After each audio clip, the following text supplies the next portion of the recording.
Berikutnya, Saudara, tim SAR gabungan berhasil menemukan 3 korban banjir lahar hujan Gunung Merapi di Tanah Datar, Sumatera Barat.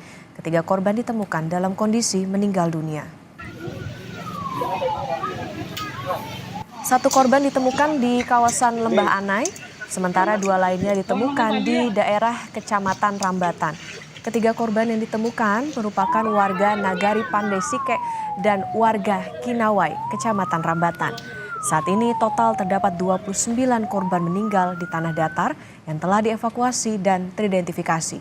Sementara 13 orang lainnya masih hilang. Jumlah total korban menjadi di Tanah Datar, Tanah Datar berjumlah 29 orang. Artinya 3 ditemukan hari ini. Siap. Ya, berarti ada berapa lagi yang belum ditemukan, Kak?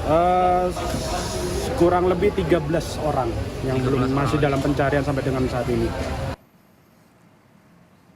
Data dari BNPB hingga Kamis siang, jumlah korban meninggal akibat banjir lahar hujan Gunung Merapi di Sumatera Barat mencapai 67 jiwa. Sementara 20 lainnya masih hilang dan dalam pencarian. Sementara berpegang kepada data dari DVI. Itu sampai sekarang 67 ya, 67 yang meninggal, kemudian 20 yang hilang. Dan barusan juga dari Agam itu melaporkan yang semula di Kabupaten Agam itu ada 20, ulangi Tanah Datar ya, di Kabupaten Tanah Datar itu yang semula melaporkan 24 orang meninggal dunia, barusan Pak Bupati menyampaikan 29. Nah ini kita sedang identifikasi. Dan untuk mengetahui kondisi terkini di Kabupaten Agam, Sumatera Barat, kita tanyakan langsung ke jurnalis Kompas TV Muhammad Rizky. Rizky, selamat pagi. Saat ini bagaimana kondisi pencarian para korban? Selamat pagi, Okta. Saudara, hari ini aktivitas akan terus dilakukan dengan mencari korban yang masih hilang.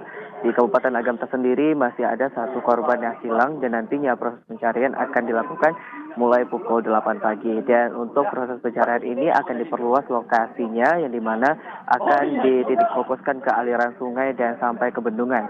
Untuk di Kabupaten Agam sendiri nantinya untuk penelusuran pencarian proses korban yang hilang ini akan dicari dengan menggunakan jalan kaki karena dilihat tidak ada bendung air yang terlalu dalam sehingga para prosim harus mencari dengan menggunakan jalan kaki. Demikian, Okta. Iya, Rizky, tadi Anda mengatakan menggunakan jalan kaki, kemudian juga ini menyusuri sungai dan juga ke bendungan. Nah, ini apa yang menjadi tantangan bagi tim penyelamatan ataupun juga untuk mencari korban? Baik, tantangan yang dihadapi tim saat sekarang ini adalah masih banyaknya material-material yang tertumpuk di daerah terdampak dan juga masih banyaknya lumpur yang masih dalam sehingga tim juga dibantu dengan anjing pelacak sehingga jika seandainya ditemukan titik yang berada di area terdampak ada korban namun tertumpuk dengan lumpur, ini masih belum bisa dipastikan apakah korban itu akan ditemukan di titik lumpur yang masih dalam tersebut. Demikian. Ya, Rizky, lalu bagaimana kondisi para korban yang mengungsi saat ini? Untuk kondisi para korban pengungsi pada saat sekarang, para pengungsi masih terus bertahan di area tempat pengungsian posko kemanusiaan. Namun dilihat di pagi hari ini masih banyak sekali sampah-sampah yang mengganggu. Ini juga harus menjadi titik fokus pemerintah untuk melihat kondisi keadaan yang ada di posko agar nantinya tidak terjadi kembali penambahan penyakit yang ada di posko kemanusiaan. Demikian. Rizky, apa yang saat ini paling dibutuhkan oleh korban yang mengungsi? Kalau kemarin memang informasinya yang sangat dibutuhkan adalah soal air bersih. Distribusinya saat ini seperti apa?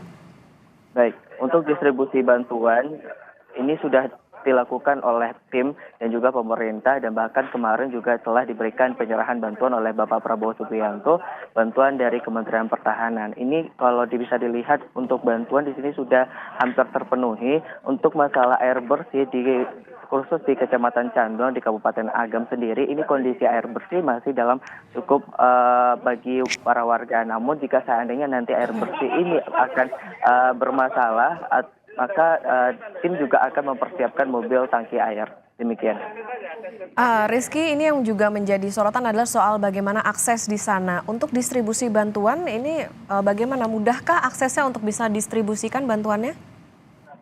Baik, untuk distribusi bantuan di sini itu menggunakan jalan darat. Nah, untuk aksesnya di sini bisa dibilang masih terbilang tidak cukup sulit, namun jika berada di tempat lokasi ini menjadi hambatan di mana banyak sekali kendaraan-kendaraan yang berlalu lalang, yang di mana ini akan memenuhi tempat lokasi kejadian untuk pendistribusian bantuan. Demikian, Okta.